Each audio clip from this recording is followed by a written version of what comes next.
जीनी है जिंदगी तो जिंदा दिली चाहिए और पानी है सफलता तो करियर प्लस आइए। आप सबका बहुत बहुत स्वागत, अभिनंदन आपके अपने चहेते channel career plus Bihar sir के साथ। आप सब लोग दोनों हाथ जोड़कर अपनी मां के चरणों में प्रणाम करेंगे। आप सबको प्रणाम, नमस्कार, जय हिंद। आज मैं बात करूंगा आप लोगों से इतिहास के पन्नों से एक ऐसे विषय पर जो बहुत बहुत इंपॉर्टेंट है। मैं बात करूंगा आपसे वेदांग पर और षट दर्शन पर, कि वेदांग क्या होते हैं और षट दर्शन क्या होता है।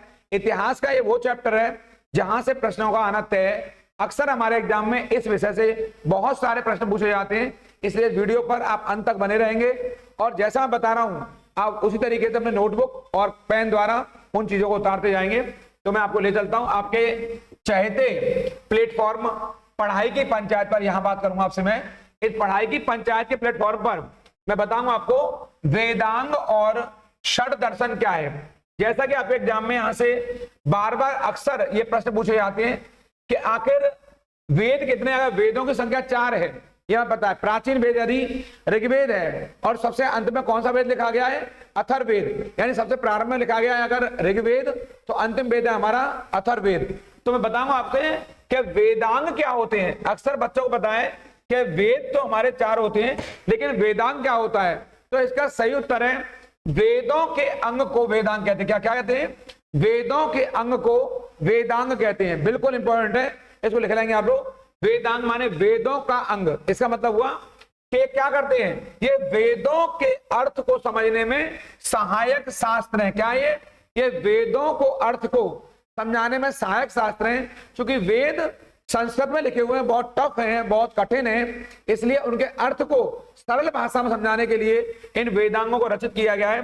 तो अब प्रश्न आएगा माइंड में आपके कि आखिर इन वेदांगों की संख्या कितनी है। तो ये बिल्कुल आपकी स्क्रीन के ऊपर ये सामने आ चुके हैं। इनकी संख्या 6 है। पेपर में आएगा वेदांगों की संख्या कितनी है, तो आप बताएंगे वेदांगों की संख्या 6 है। मैं लिखा है यहां पर शिक्षा, कल्प, निरुक्त, छंद, व्याकरण, ज्योतिष। मेरी तरह करेंगे आप लोग। मैं याद कराऊंगा आपको ऐसे। ये कई बार किताबों में ऊपर नीचे लिखे हुए हैं, लेकिन आपको मेरी तरह याद करना है। मैं बता रहा हूं इसको, इतिहास के पन्नों से बहुत इंपॉर्टेंट है। क्वेश्चन आएगा छंद में कौन शामिल नहीं है, तो इसके अलावा जो भी आएगा वो शामिल नहीं है। यानी वो पूछ सकता है क्या शामिल नहीं है, पुराण शामिल नहीं है, स्मृति ग्रंथ देगा आपको। आप बताएंगे शिक्षा, कल्प, निरुक्त, छंद, व्याकरण, ज्योतिष। फिर बता रहा हूं एक बार, शिक्षा, कल्प, निरुक्त, छंद, व्याकरण, ज्योतिष। यानी यहां से ये 6 शिक्षा, कल्प, निरुक्त, छंद, व्याकरण, ज्योतिष, ये हमारे क्या है, ये वेदांग है और इनकी संख्या कितनी है, 6 है। मैं आपको बताऊंगा इस क्रम में ये बहुत महत्वपूर्ण आपके लिए क्यों है।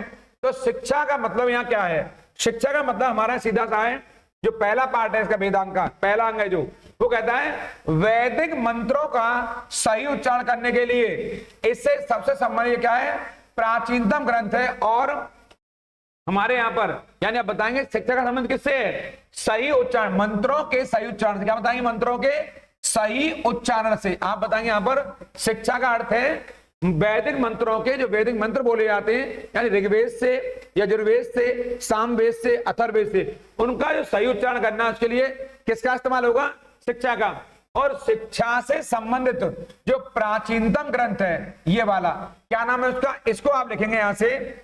यहां पर मैं इसको आपको एक अलग मार्कर से, एक अलग पेन से कर देता हूं। यहां पे इसको एक नाम है प्रतिशास्त्रीय, इसको आप लिख लेंगे।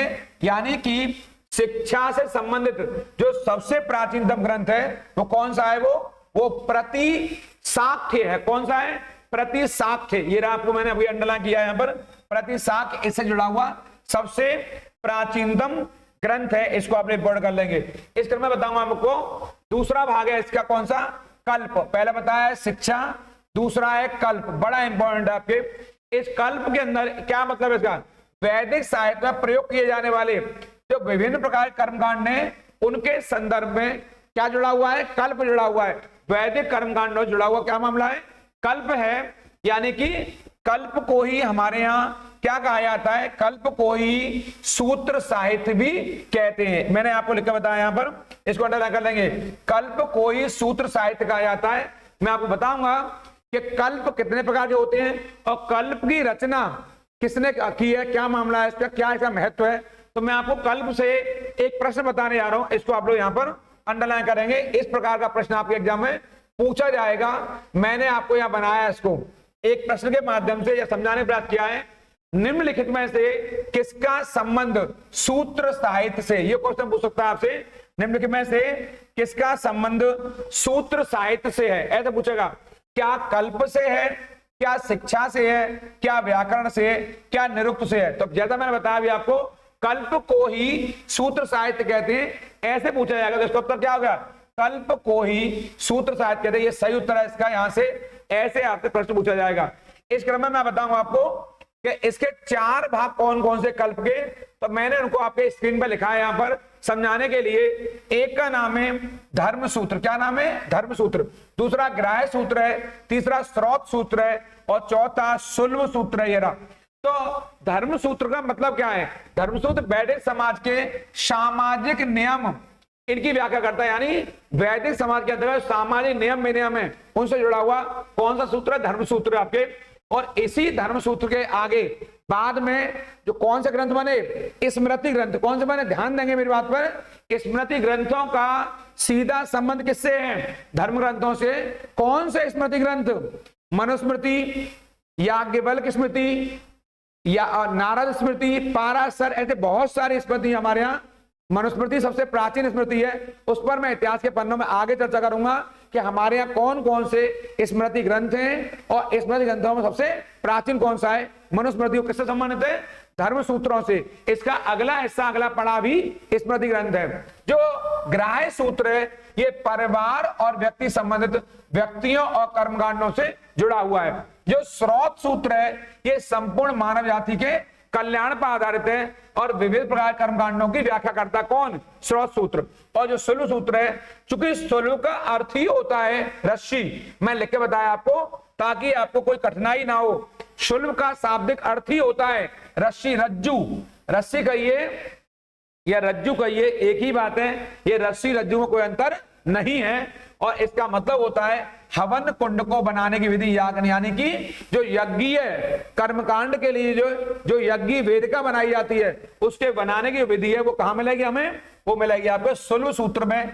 आखिर ये किसके हिस्सा हैं, ये सारे काय के हिस्सा हैं, ये कल्प के हिस्सा है, वेरी मोस्ट है। तो शिक्षा कल्प, मैंने आपके लिए कल्प से यहाँ एक प्रश्न बनाया, आपके अभी थोड़ी देर बाद समझाया, मैंने ऊपर आपको समझा चुका हूं। और मैं बता सकता हूं यहाँ पे एक क्वेश्चन आपके लिए जो मैंने बनाया है। जो सुलभ सूत्र है, ये सुलभ सूत्र के अंतर्गत यहाँ पर ज्यामिति विधि, कौन सी विधि, ये रही जो ज्यामितीय विधि है, ये रही ज्यामितीय। भारतीय ज्यामिति का प्राचीनतम ग्रंथ किसे माना जाता है, आपके इस सुलभ सूत्र को माना जाता है। ये बहुत इंपॉर्टेंट है, इसमें ज्यामिति विधि का इसमें प्रयोग हुआ है, इंपॉर्टेंट है आपके लिए। यहाँ से अब मैं आपको बताऊंगा एक बहुत महत्वपूर्ण बात यहाँ पे, यहाँ से इसी क्रम में बहुत इंपॉर्टेंट बात है आपके लिए, ये रही। ज्यामिति को ज्योमेट्री भी कहते हैं, आप सब लोग जानते हो यहाँ पर एक बात को। तीसरा पार्ट है शिक्षा कल्प निरुक्त। निरुक्त का यह मतलब है आपके, ये रहा, वैदिक साहित्य में प्रयोग किए जाने वाले कठिन शब्दों के लिए ये व्युत्पत्ति, ये रहा, बहुत इंपॉर्टेंट है। जो निरुक्त का संबंध है कठिन शब्दों की व्युत्पत्ति, ये इसका संबंध है निरुक्त से। और जानते हो निरुक्त बहुत महत्वपूर्ण है आपके। और हमारे यहाँ यास्क का संबंध किससे, निरुक्त से। किसका है, यास्क, ये वाला मैं लिख देता हूं आपके लिए यहाँ पे। यास्क एक ऋषि हुए हैं बहुत बड़े, इन्हीं का संबंध है निरुक्त से, इन्होंने इसको दिया है। और ये कठिन शब्दों की व्युत्पत्ति से जुड़ा हुआ है, ये बहुत बड़ा शास्त्र है और यहाँ निरुक्त से जुड़ा हुआ है। और इससे संबंधित बड़ा ग्रंथ है निगुंठ नाम का, नाम है निघंटू, एक ग्रंथ निघंटू नाम है। ये एक हमारे यहाँ बहुत बड़े ऋषि हुए हैं, बहुत बड़े महात्मा हुए, उनका नाम है निघंटनाथ पुत्र। ये किसको कहा जाता है, पेपर में आता है निघंटनाथ पुत्र, किसे कहा जाता है, तो महावीर स्वामी को निघंटनाथ पुत्र कहा जाता है हमारे यहाँ पर। और ये निघंटू नाम का एक ग्रंथ है जिसका संबंध किससे, निरुक्त से। और निरुक्त का संबंध किससे, यास्क से। ये बहुत इंपॉर्टेंट है, आप लोग अंडरलाइन कर लेंगे मेरे कहने से। मैं इस क्रम में आपको आगे ले जाऊंगा। जो अगला चौथा पार्ट है इसका, कौन सा, छंद। मैंने बताया शिक्षा कल्प निरुक्त और छंद व्याकरण ज्योतिष, ऐसे। तो छंद है जो ये मंत्रों के लिए, यानी जो सही उच्चारण किया जाता है वैदिक साहित्य में, मंत्रों का सही उच्चारण करने के लिए काय का प्रयोग करते हैं, छंद का प्रयोग करते हैं। तो मंत्रों के लिए प्रयुक्त किए जाने वाले विभिन्न छंदों का यानी सही तरीके से सही उच्चारित करने के लिए हम छंदों का प्रयोग करते हैं। वो कहां से मिलेंगे हमें? यहां से। और छंद सूत्र नामक एक ग्रंथ है, ये रहा। इसकी रचना किसने करी है? पिंगल मुनि। किसने करी है?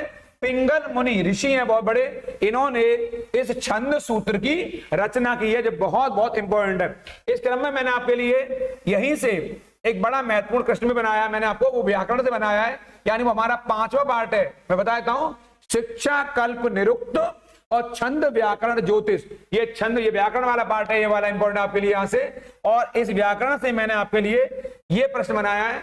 व्याकरण मतलब होता है वेदों में प्रयोग की गई संस्कृत व्याकरण की एक सरलीकरण विधि। बिल्कुल सरल भाषा में व्याकरण में कैसे चीजों को उल्लेखित करना है, ये वेदों का महत्वपूर्ण अंग है और इसका नाम है व्याकरण। और व्याकरण के सबसे प्राचीन जो संस्कृत की पुस्तक है, ये अष्टाध्यायी कौन सी भाषा में लिखी हुई? रट गई होगी आप लोगों को। ये संस्कृत में लिखी हुई प्राचीनतम पुस्तक है संस्कृत व्याकरण की, नाम है अष्टाध्यायी और रचनाकार है ऋषि पाणिनि। ये क्वेश्चन आता है कि आखिर इसकी रचना इस पुस्तक की अगर पाणिनि ने की है तो क्वेश्चन आएगा आपके यहां से, मैं लिख दिया आपके स्क्रीन पर, दिखाई दे रहा होगा आप लोगों को। बहुत अच्छा क्वेश्चन बनाया है कि अष्टाध्यायी कब लिखी गई है? प्रथम शताब्दी ईसा पूर्व में, द्वितीय शताब्दी ईसा पूर्व में, चौथी शताब्दी ईसा पूर्व में या 5वीं शताब्दी ईसा पूर्व में? इसका उत्तर बड़ा टेढ़ा मेढ़ा था हल्का सा। चौथी शताब्दी के अंतिम वर्षों में इसकी रचना हुई, चौथी शताब्दी के अंतिम वर्षों में। तो थोड़ा सा यहां पर, और ये 5वीं शताब्दी दे रखा है, तो इसकी रचना चूंकि पूरी तरह से 5वीं शताब्दी में जाकर पूरी हुई है इसकी रचना, तो आप बताएंगे अगर डायरेक्ट क्वेश्चन आ जाएगा कि कब हुई है, तो चौथी शताब्दी के अंतिम वर्षों में इसकी रचना पूरी हुई आपके। तो आपको ये बताना है, यानी इसकी रचना काल चौथी शताब्दी ईसा पूर्व में हुआ, या अगर ये चौथी शताब्दी नहीं होगा तो उत्तर हो जाएगा 5वीं शताब्दी ईसा पूर्व, यानी 5th सेंचुरी BC उत्तर हो जाएगा। लेकिन अगर ऐसे आएगा तो अगर ये तीनों चारों दे रखे हैं तो आप बताएंगे चौथी शताब्दी ईसा पूर्व के यानी BC के अंतिम वर्षों में इसकी रचना हुई है, ये इसका सही उत्तर होगा। और दूसरा क्वेश्चन है यहीं पर आपके, अगर ये नहीं आएगा तो उत्तर सही हो जाएगा 5वीं शताब्दी की इसकी रचना यहां स्टार्ट हुई और आगे ये कंप्लीट हुई तो 5वीं शताब्दी में जाकर हुई। इस तरह मिलेगा तो बताएंगे चौथी शताब्दी ईसा पूर्व में। एक क्वेश्चन और बनाया मैंने आपके लिए यहां से, इसी चैप्टर से बनाया है। माहेश्वर सूत्र के जो रचनाकार है वो कौन है? माहेश्वर सूत्र, ये वाला, क्योंकि इसका सीधा संबंध काय से है? अष्टाध्यायी से। तो इसके रचनाकार कौन है? महर्षि पाणिनि। कौन है?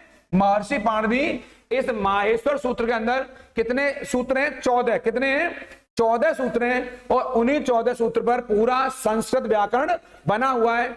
रट लेंगे, 14 सूत्रों पर पूरा संस्कृत व्याकरण आधारित है। और इसमें कहां मिलेंगे?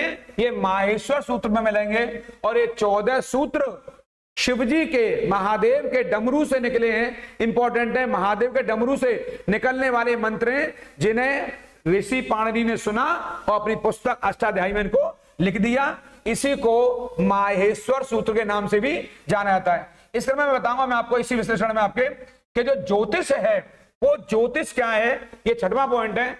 शिक्षा कल्प निरुक्त छंद व्याकरण 5वां पॉइंट है ज्योतिष। ये आ गया आपके सामने आपके स्क्रीन पर। और ज्योतिष संबंध है ग्रह नक्षत्रों का अध्ययन, यानी वैदिक काल के लोग, वैदिक साहित्य की जो रचना चल रही थी तो उन्हें कोई कार्य करना है शुभ अशुभ, तो उसके लिए आज भी हमारे समाज में ब्राह्मणों के माध्यम से, ब्राह्मण विद्वानों के माध्यम से ग्रह नक्षत्रों का अध्ययन किया जाता है कि समय सही चल रहा है कि नहीं चल रहा है, समय शुभ है या अशुभ है। ऐसे विषयों में चर्चा होती है। जैसे अभी हमारे हाल के अभी कई दिनों से मथुरा क्षेत्र में कृष्ण जन्माष्टमी का एक महापर्व मनाया जा रहा है, एक महोत्सव चल रहा है। ऐसा हमारी मान्यता है कि श्री कृष्ण का जन्म आपके जन्माष्टमी अष्टमी के दिन हुआ। ऐसी मान्यता, ये शुभ अशुभ ये हमारे शुरू से नक्षत्र रहे हैं। तो इस अवसर पर चूंकि मैं इसको पढ़ा रहा हूं, मथुरा में कई दिन तक जन्माष्टमी का अवसर मनाया जाता है और ये महामेला है, महोत्सव है आपका। तो ऐसे समझा रहा हूं मैं आपको, ये ग्रह नक्षत्रों का अध्ययन काय में होगा? आपके इस ज्योतिष शास्त्र में होगा, ये वेदांग। आखिर ये किससे ज्योतिष से जुड़ा हुआ कौन सा ग्रंथ है? वेदांग ज्योतिष, एक बड़ी पुस्तक है से जुड़ी हुई और इसकी रचना की है मागध मुनि ने। ये इसके रचनाकार है। कौन है ये इसके रचनाकार है कौन? ये मागध मुनि, ये इसके रचनाकार है। पुस्तक का नाम है वेदांग ज्योतिष। तो ये इंपॉर्टेंट क्वेश्चन बता दिए मैंने आपको। वेदांग कितने? 6। कितने हैं? 6। शिक्षा कल्प निरुक्त छंद व्याकरण ज्योतिष, रट लेंगे इसको आप लोग, इससे बाहर कोई क्वेश्चन नहीं आएगा। फिर बता रहा हूं आपको, ये महत्वपूर्ण प्लेटफॉर्म है आपके लिए, पढ़ाई की पंचायत जो आपको शिखर तक ले जाएगा। और फिर मैं कह रहा हूं इस चैनल को आप लाइक शेयर करना नहीं भूलेंगे और ज्यादा ज्यादा लोगों को सब्सक्राइब कराएंगे आप लोग, क्योंकि तभी आप ऐसा करेंगे। तो ये मेरा नारा है कौन सा, कि अब जन जन की यही पुकार और शिक्षा पहुंचे हर घर द्वार। वो मेरा सपना तभी पूरा होगा जब आप लोग इस कार्य करेंगे, क्योंकि ये बहुत महत्वपूर्ण जानकारी है जो मैं आपको इतने सरल भाषा में और सटीक तरीके से समझा रहा हूं। अब इसका अगला पड़ाव है आपके, जो मैंने शुरू में बताया है कि आखिर हमारे यहाँ षड दर्शन हमारे यहाँ कितने हैं। तो पहला उत्तर है षड दर्शन की संख्या कितनी है, 6। कितनी है, 6। षड माने 6, दर्शन माने एक रहस्यमय विकास, यानी ऐसा शास्त्र जो दर्शन फिलॉसफी से निकला हुआ वर्ड है। ये फिलोसफिकल सारे अंदाज में पुस्तकें हैं। इनके रचनाकार कौन है, इनके प्रवर्तक कौन है, ये एग्जाम में आएगा आपके। तो पहला हमारा दर्शन सबसे प्राचीनतम क्वेश्चन आएगा, भारत का सबसे प्राचीनतम दर्शन कौन सा है, कौन सा वो दर्शन है आपके ये, तो आप कर देंगे वो सांख्य दर्शन है। और इसकी रचना करी किसने, कपिल मुनि ने। पहले मैं आपको इन 6 दर्शनों को बता देता हूं और फिर उसके बाद थोड़ा सा संक्षिप्त में आज चर्चा करूंगा। फिर किसी दिन इतिहास के पन्नों से विस्तार से चर्चा करूंगा एक अन्य वीडियो में। फिलहाल सांख्य दर्शन कपिल मुनि, योग दर्शन महर्षि पतंजलि, न्याय दर्शन गौतम ऋषि, वैशेषिक दर्शन कणाद मुनि, पूर्व मीमांसा जैमिनी और उत्तर मीमांसा बादरायण ऋषि। ये इनके रचनाकार हैं, इनको आप रट लेंगे। योग महर्षि पतंजलि, न्याय गौतम, वैशेषिक कणाद, पूर्व मीमांसा जैमिनी और उत्तर मीमांसा बादरायण, ये 6 दर्शन है, इनको आप रट लेंगे। सबसे प्राचीनतम कौन सा है, सांख्य दर्शन है कपिल मुनि का। इसको वेरी मोस्ट इंपॉर्टेंट है। थोड़ा मैं आपको एक लाइन बता देता हूं, हमारे यहाँ पतंजलि का योग दर्शन है, ये बहुत इंपॉर्टेंट है। और वैशेषिक दर्शन किसका स्रोत है, तो आप बताएंगे जो एटम थ्योरी आई है, जो परमाणु की थ्योरी आई है हमारे यहाँ पर, वो आपके लिए बहुत बहुत इंपॉर्टेंट है। वो यहां से परमाणुवाद का सिद्धांत जो आया है, सबसे पहले दुनिया में अगर कणों के माध्यम से दुनिया में कोई सिद्धांत दिया तो वो कणाद मुनि ने दिया है, जो वेरी मोस्ट है और नाम है उसका वैशेषिक दर्शन। दुनिया ने भले चुरा लिया हो, लेकिन हमारे ऋषि मुनियों ने बहुत पहले इस सिद्धांत को दे दिया, एटम की थ्योरी को, परमाणु की थ्योरी को। और क्या नाम है, कणाद मुनि, और सिद्धांत का नाम है वैशेषिक दर्शन। और जो पूरा ऊपर दिया हुआ सांख्य दर्शन, इसमें काय की बात हुई है, इसमें बात हुई है प्रकृति और पुरुष की। ये बहुत इंपॉर्टेंट है। प्रकृति यहां पर लिख रहा हूं, प्रकृति और पुरुष, इसके द्वारा कपिल मुनि ने अपने सिद्धांत को समझाया। कैसे, प्रकृति और पुरुष के माध्यम से। इस पर मैं चर्चा आपसे आगे करूंगा एक अन्य वीडियो में, तब तक आप इस पर बने रहेंगे। और ये दोनों दर्शन हमारे ये वाले वेदांत से जुड़े हुए, किससे जुड़े हुए, वेदांत से जुड़े हुए हैं। और इस पर मैं चर्चा जारी रखूंगा आप लोगों से अन्य वीडियो में। आप लोग जाएंगे नहीं। आज की इस पंचायत में इतना ही। आप कल्याण की कामना करते हुए, ईश्वर से प्रार्थना करते हुए, और आज चूंकि जन्माष्टमी का शुभ अवसर है, कई दिन तक मथुरा में ये मेला चलता है। ब्रज राज में मैं पैदा हुआ हूं, इस ब्रज के कर्ण में पैदा होते हुए गौरवान्वित महसूस कर रहा हूं कि ईश्वर ने मुझे ब्रजराज में पैदा किया है, ब्रजराज में मुझे उत्पन्न किया है, ब्रज में मैं जन्मा हूं, इसलिए मैं ऋणी हूं इस ईश्वर का। इसलिए ईश्वर से प्रार्थना है आपके कल्याण की कामना करते हुए कि ईश्वर आपका भला करेंगे और आपने जो लक्ष्य बनाया है उस लक्ष्य की प्राप्ति आपको बहुत जल्दी हो जाए, ऐसी ईश्वर से मेरी प्रार्थना है। आप सभी लोग इस वीडियो बने रहेंगे और लाइक शेयर करना बिल्कुल नहीं भूलेंगे। और अगले वीडियो में एक मॉक टेस्ट सिंगम सीरीज में मैं आपके लिए एक नई सीरीज लेकर आ रहा हूं 2020, और उससे बाहर को जाने वाला नहीं है। यानी 20 मिनट में 20 प्रश्न, ये मैं आपके लिए कल से लेकर आ रहा हूं और ये बहुत महत्वपूर्ण होंगे आपके लिए। और पैट और जो आपका यूपी पुलिस है उसके लिए विशेष सीरीज बना रहा हूं, उनसे बाहर कोई प्रश्न आएगा नहीं। तब तक आप इसमें बने रहेंगे। आज की इस पंचायत में इतना ही। आप उन लोगों का जरूर ख्याल रखिए जो आपका ख्याल रखते हैं। आपको प्रणाम, नमस्कार।